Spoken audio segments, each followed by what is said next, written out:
Well, hello there, everybody. It's time for another road trip with Yogi. I am the aforementioned Yogi.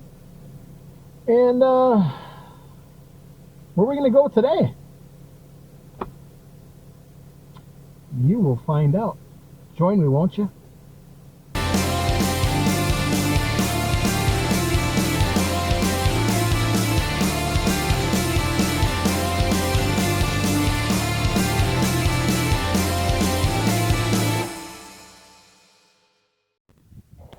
Now, on the outskirts of Kewaskum, come across this little nugget. What I assume used to be a school of some sort. Driven by this a bunch of times. Always been intrigued by it. Today we're going to just take a walk around it, take a look. As long as there's no sign saying no trespassing, I will take a look. Don't plan on going inside or anything like that. I will be respectful. But yeah, let's take a look at it.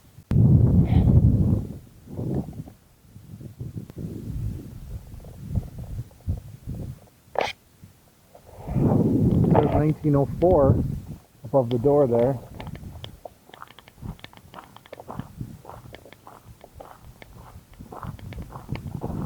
So the one side the windows are all boarded up, but on this side the windows are not boarded up. Pretty much in pretty good shape. Well, a couple of the windows are broke, but other than that,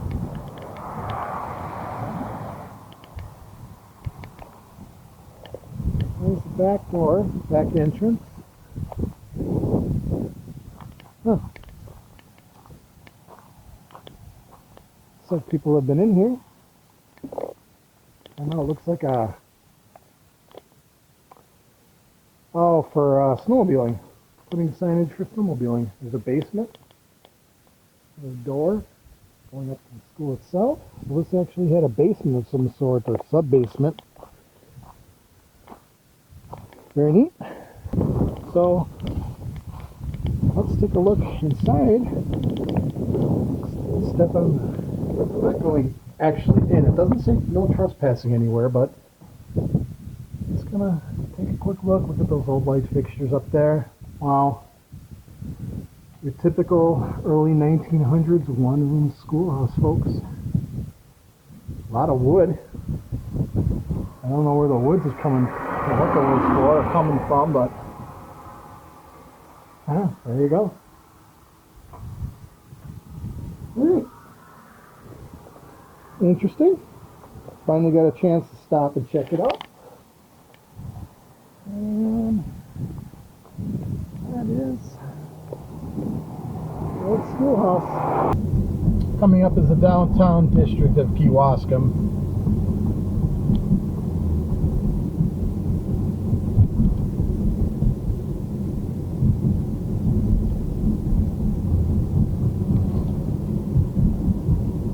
Downtown is pretty much this intersection here, and we're going to make a left. I'm sorry, my other left, a right, and just continue on down 28 going east, and this is pretty much downtown Kewaskum.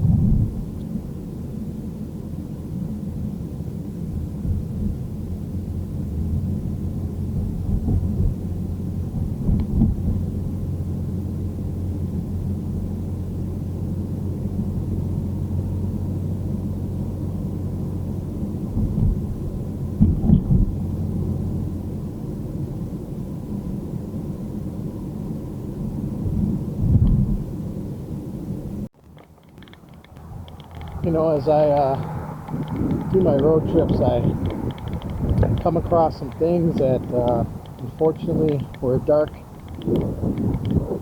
time in American history. I love history. There's a lot of things I like. History, the unknown. But as I was driving through Highway 45 here in Kewaskum, I had noticed that they were doing something, getting ready to build something here, and I'm going to show you what it is right here. It's brand new.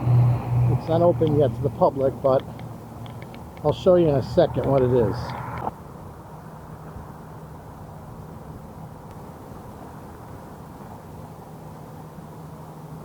This is the almost completed 9/11 memorial in Kewaskum, Wisconsin. That is, I believe, a real piece of the World Trade Center. Not sure which tower.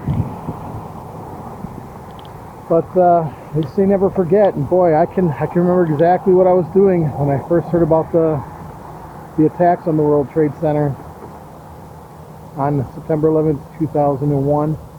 I was working in a grocery store, and I was talking to my relative about babysitting my son because we had tickets to go to see a Milwaukee Brewers game that night against the St. Louis Cardinals at Miller Park. And the end of the conversation went something like, I have to go. I just saw on TV that a plane crashed into the World Trade Center. I was like, oh, that's kind of weird. And so we said our goodbyes, and then a coworker came up to me and said, yeah, the World Trade Center is on fire right now. And so we all huddled up, and a couple of us went upstairs to the break room, and we talked a little bit about it, watching the TV in the break room, and that's when the second tower was hit. And at that point, everybody the jaws dropped, and kind of a surreal moment, you know. We knew at that moment that it wasn't a mistake. It was an attack, and kind of feels like that now. I kind of feel like we're in the same time frame. The world seems different. It doesn't feel the same as it did before. You know, this whole virus thing broke out. Kind of feels like just after September 11th, 9/11. You know, kind of feels different, because the world felt different after that day. But this is not completed yet. We're still working on it. But in memory of those who passed away on September 11th, I will never forget, and I hope a lot of you folks don't either. A lot of people who are, you know, getting to be around, you know, 20 years and younger, they don't remember this stuff. 15 years, you know, they don't remember these things. So I'm glad Kewaskum has taken it upon them to have this, you know. It's an important part of our history, and it just, in this day and age, it seems like history is being rewritten. So it's kind of a sobering thing to see, and I'm looking forward to visiting it when it's done. There's a really neat 9/11 memorial. I'm trying to think of where it is. It's in, like, I want to say Lisbon. The town of Lisbon in southeastern Wisconsin has a memorial too, and it's very, very well done. But this is the 9/11 memorial in Kewaskum. There's a little kiosk. Step back here. It's got some information. Let's go take a look.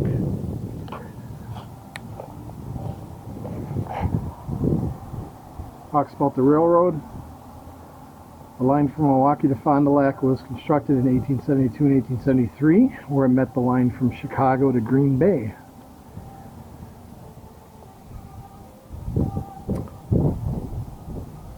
The line was abandoned in April 2000, and now it's called the Eisenbaum Trail that goes through West Bend too. I'm about 4 miles north of West Bend, Wisconsin. That's where I reside. So yeah, there's some neat little information here about Kewaskum and the history in the village. It's right on the Eisenbaum Trail here. Got a nice little copy of the Kewaskum Statesman newspaper from December of 1917. There's some buildings here. I walked through Kewaskum. Pretty interesting. Shows you what all the buildings were.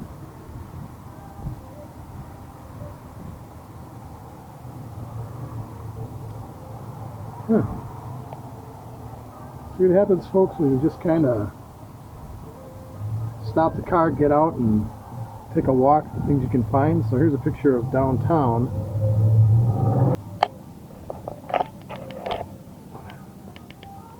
Kind of pan down here, starting with the church down there. This is what downtown Kewaskum looks like now. There's a trail where the railroad went through.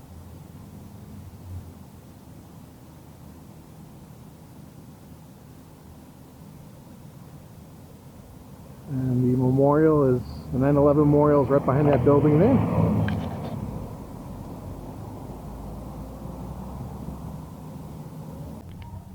Things seem to be more normal today. It's a Saturday, but things seem to be a lot more normal. A lot more people out and about, walking, getting their exercise, like I am. I need it. I need the exercise, folks. Let me tell you a quick little story. The reason this is called Road Trips with Yogi is because way back in the day, I've always been, I guess I've always had to figure that looks like Yogi Bear. And somebody, a coworker, started calling me Yogi. And my sister said to him, because my sister and I worked together, and she asked him, she goes, "Why do you call him Yogi?" And he's like, "Look at him, he looks like Yogi Bear. He's shaped like Yogi Bear. Look at the way he walks." So that was many years ago, and the name stuck. So Yogi it is. Apparently someone in Kewaskum is not a fan of squash, so it will be continued to be squashed on the road, pun intended. I'm here at River Hill Park in Kewaskum, and unfortunately, sign of the times. Playgrounds are all taped off.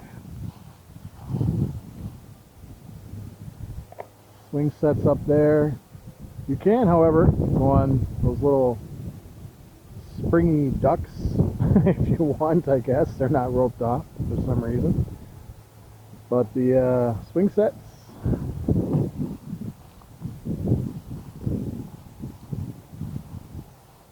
all closed off. However, the band shell is not. I shouldn't say band shell. It's not a shell. It's a bandstand. So I wonder if what bands come here and rock out, if any. Probably not. Well, probably on the 4th of July, maybe. I don't think they have a music program like West Bend does. They probably all come down to West Bend, but there's the grandstand, the bandstand.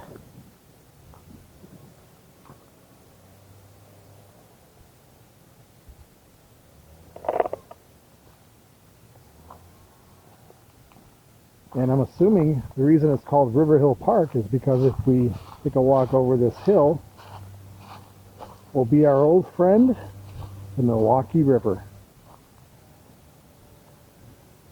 There it is. Hello, old friend. It's good to see you again.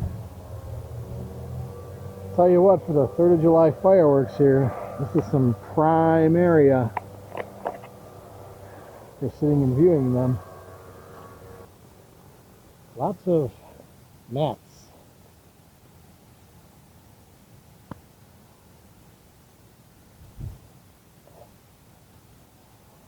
Peaceful. Nice and peaceful sitting here. Nobody remotely close by. There's nobody here in the park whatsoever that I see. Just peaceful. Now that the gentleman with the chainsaw I stopped.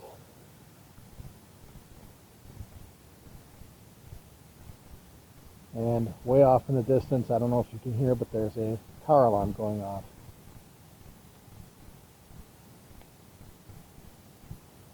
Let's take another view of that glistening river, shall we?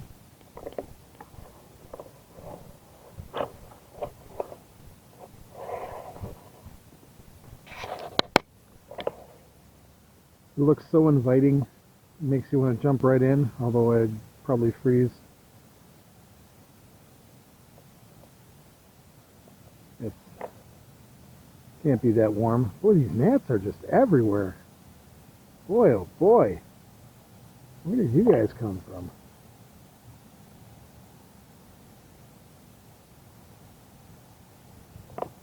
Alright, the gnats, I believe, are going to win this battle. I'm giving up.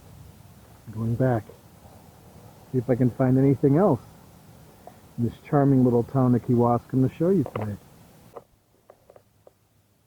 You know, hopefully, come summer, we'll get back to whatever normal is. And children will be playing on the equipment again, and families will be out here picnicking and having a good old time. Maybe get a band or two to play at that bandstand.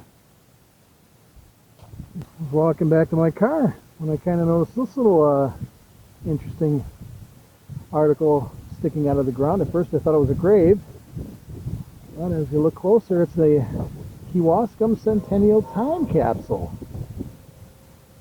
that was placed here in 1995, celebrating the 100 years of Kewaskum. And it won't be open for another 25 years. Alright, very cool. I don't know if I'll be here for that, but be interesting to find out what they put in the capsule.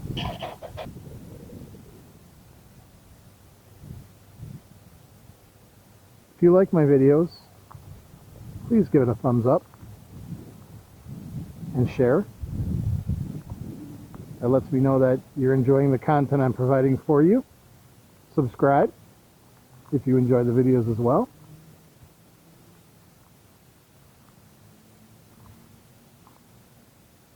And with that one, the Kewaskum vlog is done. Until next time, adios.